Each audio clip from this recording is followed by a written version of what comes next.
Greetings, everybody. I am a heaping helping of fettuccine alfredo, and welcome to Wolfinia. This is episode 242 of my Minecraft survival series, and in the last episode, we went throughout Wolfinia, getting all the doors up and opening again, and also closing, as doors tend to do. And in the past few episodes, we've made a ton of progress here around Wolfinia. We've got the farm district operational once more. We've got the business district operational once more, with the small exception of our mine way down there, which will take a little bit longer to actually get operational again, but that's fine. We're not in a rush. I'm not in a rush. Mr. Wolfin's not in a rush. Some of you guys might be in a rush, but you know what? You ain't in charge of this place, so it doesn't even matter. We're going to take things at a nice, slow, steady pace just to make sure everything here in Wolfinia is optimized and ready to go and ready for what's coming. So let's go ahead and turn our attention over here to the quarantine district of Wolfin's Labs, which is an incomplete area, but we're not building anything new today. All I want to do is make sure all the stuff we currently have going on is good to go. And that includes our warped and crimson fungi farms over here. The chests will need to be fixed. But as far as the redstone goes, that will also need to be fixed. Or maybe we're just out of bone meal. Nope. This is broken.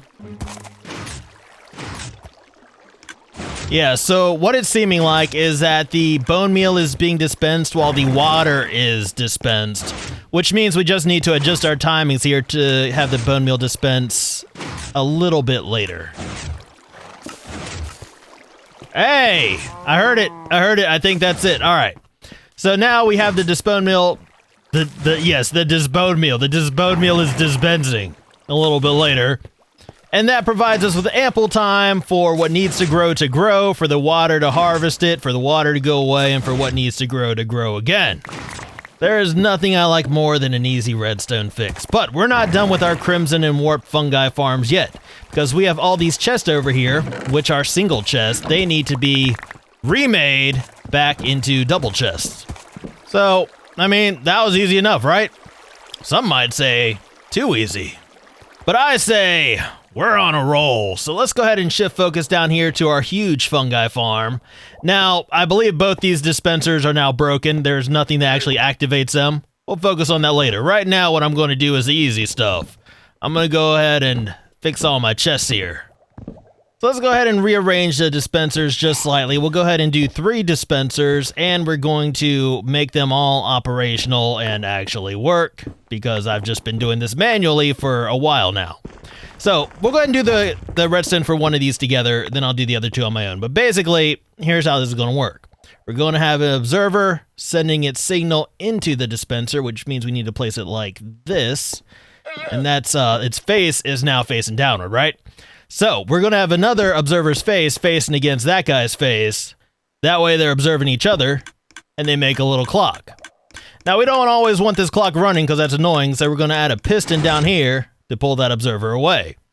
And now, whenever we activate this piston, that will activate our clock. So let's go ahead and throw a block down here so I can get out, put some redstone on top of it. That sends a signal to the piston. And then we can throw another block on top of that. And if we were to put a lever on top of that, send a signal to this block, that activates our clock and our dispenser. So, I mean, easy enough, right? So I'm going to go ahead and get the rest of my redstone in, and I'll see you guys back here in a few minutes. All right, let's go ahead and test this out. So, oh yeah, I think we can say that's working. Now I am thinking maybe what we could do is a button instead of the lever, because that would still activate our clock for a short period of time, right? And these grow fast, so we might not need the lever there. I'm also thinking maybe we could add 2 more dispensers and get 5 of these huge fungi growing at a time rather than 3. I did want a space between them so we can get some more of this wart block, which I compost down into additional bone meal so that way we can, start refilling our dispensers. Yeah, I'm gonna give that a little bit more thought, but this seems fine for now. At least until I actually have a use for this stuff.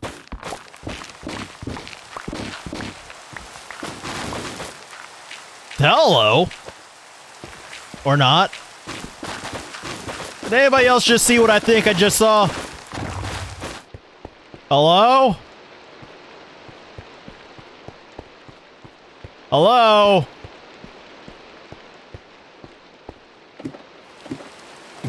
Hello? Am I going crazy? No. No, I'm not the crazy one here. No, it's you! You're the crazy one. Llama, you must have lost your dang mind trying to make me think I was losing my dang mind. So you know what I'm gonna need you to do? I'm gonna need you to go find your mind. Go on. Be on your way. Hey, you didn't have any friends that joined you down here, did you? No? Good. We're just gonna go ahead and block this off. That way we can be sure we're not gonna have any more llama faces protruding through my wall. Spying on me. Hey, you ain't working for the apostates, are you? Better not be.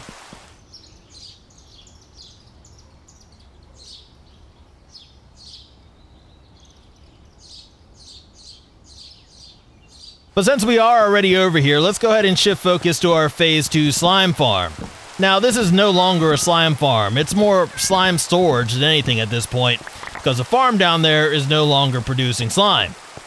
Which means we don't really have a need for a slime storage system here anymore, which means I can probably start reclaiming some of this stuff, like the hoppers, the ice, the redstone, and we can use that elsewhere, right?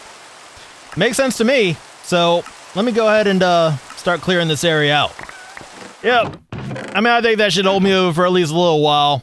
So now that we got that taken care of, let's go ahead and reclaim some of our resources.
Slime farm is deactivated, but I do need to get all my slime blocks out of here, so I'm going to bring them over to our storage area. Now, I did make a little change to our storage area over here. You might notice this big square of scaffolding in the middle.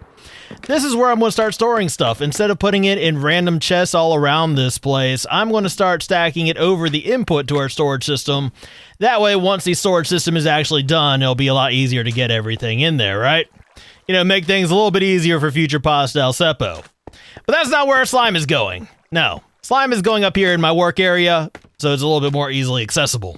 Now, since we're not using this as our slime farm anymore, that gives us a lot more options with stuff we could do here in the quarantine district.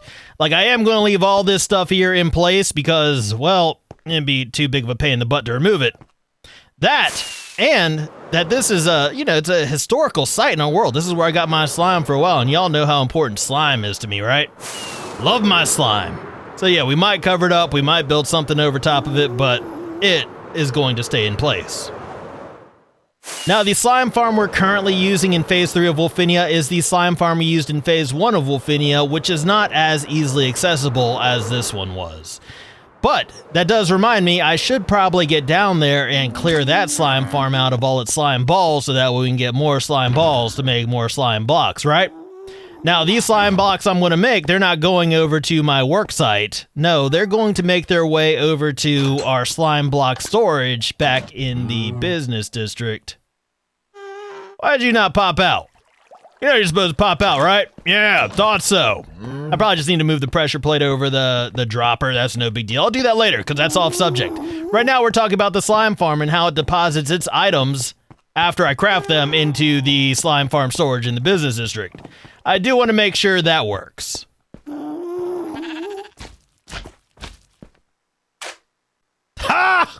Now this is a pretty simple system. We just throw our slime blocks in here, they get sent down into a dropper, they go into a water stream, get sent up to the business district. I don't anticipate there being anything wrong with this system, but I do have the drone flying around up in the sky just to keep an eye on things just in case. Because I ain't spending all this time crafting slime blocks for nothing. You know what I'm saying? Y'all don't go in there. You gotta be made of slime blocks first. Hold up. Look at me. Forgetting what I'm doing just because I'm recording. It's like I still get nervous doing this or something. That'd be silly. How dare you suggest it? Leave me alone.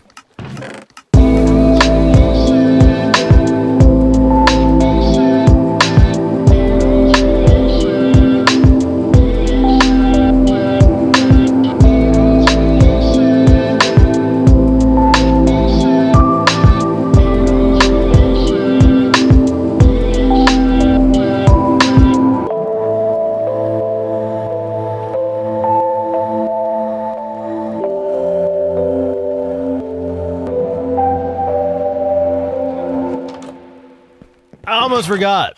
This slime farm isn't as difficult to access as I was thinking, because we do have a little secret passage here in the House of Leaves. Yay for shortcuts! Also, yay for this thing actually working. We are getting slime blocks coming into here. Well, it's glow squid ink, which is unfortunate. But not much can be done about that. Now, it did occur to me there is a door that we did not touch on in the last episode because it's not located in Wolfinia. It's located just outside of Wolfinia at Wolfen's Laboratories Wormtail site. So I do want to go ahead and make my way over here and just make sure everything is looking good over here. I mean, that doesn't look good. You're leaving a mess. Y'all need to learn how to clean up after yourselves. Alright, so this door is working. This door is working. We'll see if this door down here is working. It is. Hopefully all the doors are working, because that makes my job a whole lot easier. I mean, aside from having to do housekeeping. Ridiculous. Now from here, in the Wormtail site, we can go ahead and move into the Nether, because there is a build in the Nether that I would like to address as well. So we've already addressed our major Nether farm, the Nether Fortress farm, the Withering House, but we do have something over here at the central section of the Madhouse that I would like to make sure is fully operational. And I will handle this one day. I will. I will get around to it. But the farm I'm talking about is our basalt generator right here, and the chests are the first things we're going to address. So now that we have our beacon up here set to haste, we can go ahead and test out the actual function of our basalt farm. So, let's pop in here real quick, see how it does. I mean, it seems good. You know what I'm gonna do, just to make sure, I'm emptying out all the chests, and now we have all the chests empty and all the hoppers full. So the test is, if we have any basalt in the chest, then this thing is actually working, alright?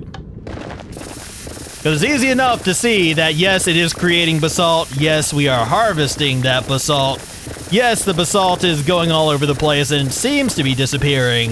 The question is it actually getting collected? So, let's go ahead and make sure it is being collected and stored in these chests. Hey! Would you look at that? Wonderful. Alright. Now, I don't want any basalt just kind of lingering around waiting to despawn, so I'm going to hit it a couple more times and just make sure we don't have any basalt laying around. Now, see, now we're good. Now we're good. Now, as you guys may have noticed, what I've mainly been wanting to focus on here in Wolfinia is getting stuff repaired that needs to be repaired, getting unfinished projects completed, and one of the main unfinished projects I would like to see completed sooner rather than later, because it's just a huge pain in my butt, is the beacons. They all need to be lowered, and we need to make easy ways to access them, right? Now, you might remember a little while ago we changed the placement of this beacon over here in the quarantine district, and I'm going to want to change the placement of several more beacons here around Wolfinia. For instance, we have another beacon over here in the quarantine district that kind of just doesn't really work aesthetically. I mean, it works, just it doesn't look good. So I was thinking maybe what we could do to make it work a little bit better is make dual beacons. Maybe sit one right over here, one right over there, like where the slime blocks are. But I'm still giving it some thought. In fact, I am going to just kind of walk around real quick and give a lot of the beacon placement a little bit of thought. So I'll be back with you guys in a few minutes and let you know what, if anything, I come up with. All right, beacon decisions have been made. I have decided that I'm going to fly, eventually. There we go.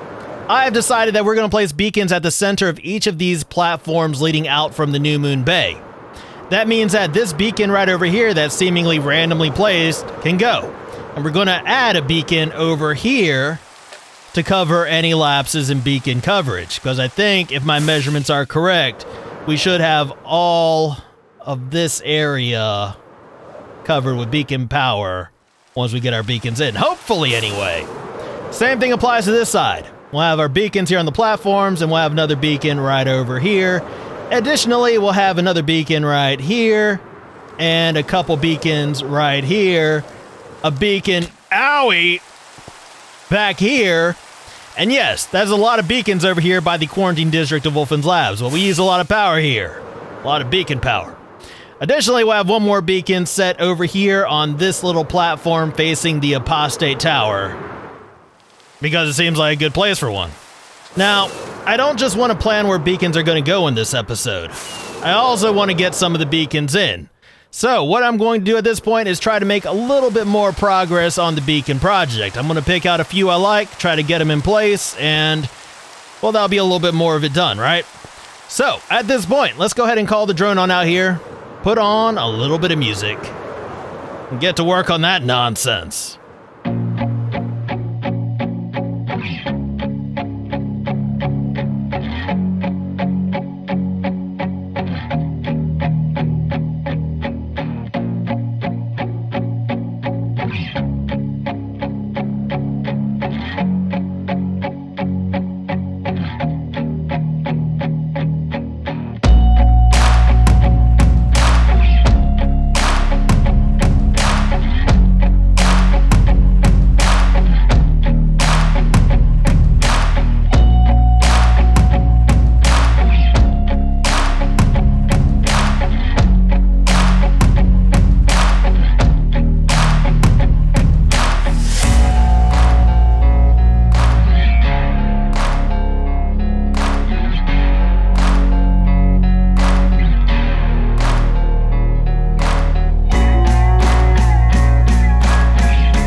Welcome back, everybody.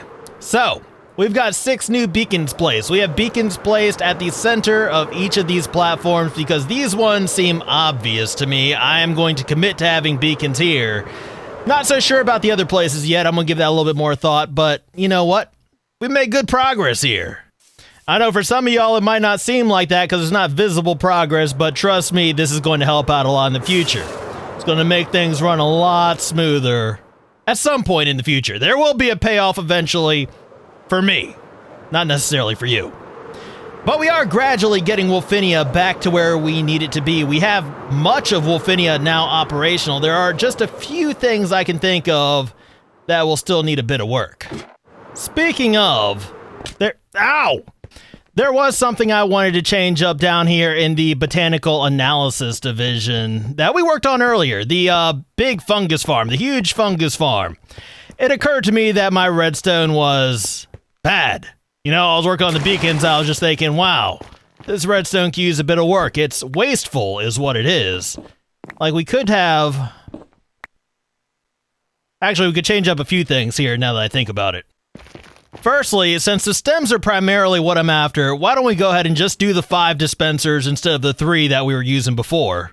And then we can save on redstone because we only need to run our clocks on these dispensers rather than on the 3 that are separated. So 2 circuits rather than the 3 that we were using to power even more dispensers. So I made a mess here.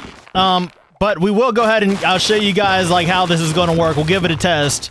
I mean, we've already confirmed that it's working, but you know, we'll give it a test once I get all this nonsense out of the way. Okay, so we plant our fungi, we hit the button, that powers it, we get all of our huge fungi grown in. That runs probably a little bit longer than necessary. You know, I don't care, it's not like we're wasting bone meal or anything. You guys know the rest of the deal, right? We just pop on down here and do our harvest manually, and that's fine. I am happy with this. Much happier than I was, because I was thinking when we were doing the beacon time lapse, I am not cool ending the episode with this in the state that I was in. But now I feel much better about ending the episode. Oh, wise guys, huh? Yeah, once I get my mess cleaned up here, then we'll end the episode. Alright, we're ending the episode. How do I want to end this episode? Let me end this episode by talking about the overall state of Wolfinia. Wolfinia is coming back together. Despite being sabotaged by the apostates, Wolfinia is slowly coming back together, and I am very happy with the progress we've made. You say something, Sawyer? You want us to end the episode with you? Alright, we'll do that. Let's end the episode over here with Sawyer.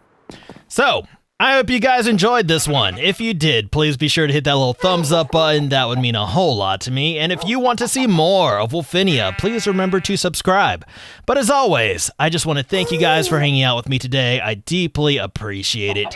And until next time, I like SpaghettiOs. And I will see you guys later.